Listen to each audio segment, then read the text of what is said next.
My son is struggling how to carry these Tweety Birds. I don't know why.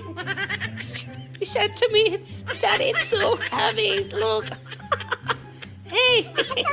Oh my God, because that is so big. Oh, don't drop Tweety Bird. The wings will be destroyed. Hey, stop doing that. Let the Tweety Bird sit, Michael. Oh my God. Don't do that. It's heavy. Oh, very nice, Michael. Sit. Tell Tweety Bird, sit. Tweety Bird. Oh my God. Tweety Bird is injured now. Oh my God. Now Tweety Bird is already sitting down. Very good job, Michael. Wow. Wow, very nice, Michael, Liam. Wow. You know how much is that?